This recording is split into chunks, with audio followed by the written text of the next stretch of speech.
Salam dostlar, bu günlərdə çoxumuzun sosial mediada və xəbərlərdə rast gəldiyi kimi taksi bazarında əsl xaos yaranır. Söhbət Bakıdan Sumqayıta yaxud əks istiqamətə getmək istəyirkən qarşımıza çıxan o absurd qiymətlərdir. Pik saatlarda bu qiymətlər 50 manatı belə keçə bilir. Bu həqiqətən çox qorxuncdur.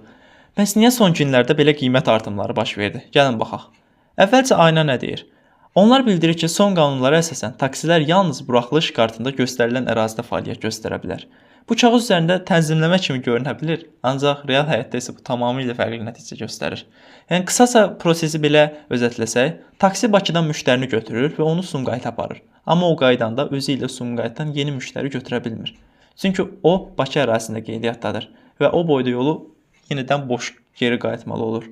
Baxın, problemin kökü elə buradadır. Sistem sürücüyə faktiki olaraq seçim qoyur. Ya boş qayıt, ya da cərimə ödə. Nəticədə sürücülər bu istiqamətə getməkdən imtina edir, yollarda maşın qıtlığı yaranır. İndi isə gələk əsas məsələyə. Bu qiymətləri kimlər təyin edir? Dostlar, bəziləri elə bilir ki, sürücü öz qiyməti yazır, ancaq bu belə deyil. Qiyməti sürücü yox, tətbiqlərin süni intellekt alqoritmləri müəyyən edir. Mexanizm isə belə işləyir. Sürücülər görür ki, Sumqayıta getsələr, o boyda yolu bomboş geri qayıtmalı olacaqlar. Ona görə də bir çox sifarişi rədd edirlər. Proqram da görür ki, Sumqayıta getmək istəyən yüzlərlə sərnişin var. Amma sifariş qəbul edən çox az saylı taksi var və bununla da avtomatik olaraq alqoritm qiymətləri pikətlərə qaldırır. 30, 40, 50 manata belə keçir bununla da qiymətlər. Məsələ təkcə bununla da bitmir. Vəziyyəti daha da dramatikləşdirən başqa bir faktor var. O da limitdir. Nazirlər Kabinetin qərarı ilə Bakı üzrə buraxılış kartlarının sayı yalnız 25 minlə məhdudlaşdırılıb. Bu isə o deməkdir ki, real tələbat bundan qat-bə-qat çox ola bilər. Ancaq yeni sürücülər bazara girə bilmir. Qapılar bağlıdır. Rəqabət olmayanda isə bazar qapalı kluba çevrilir. Bununla da qiymətlər çox pik hədlərə qalxır. Bu isə faktiki olaraq inzibati monopoliyadır.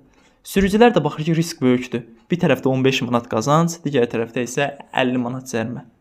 Heç kimsə bu qumarı oynamaq istəmir. Ona görə də maşınlar parkovkalarda yatır, sərnişinlər isə yolda qalır.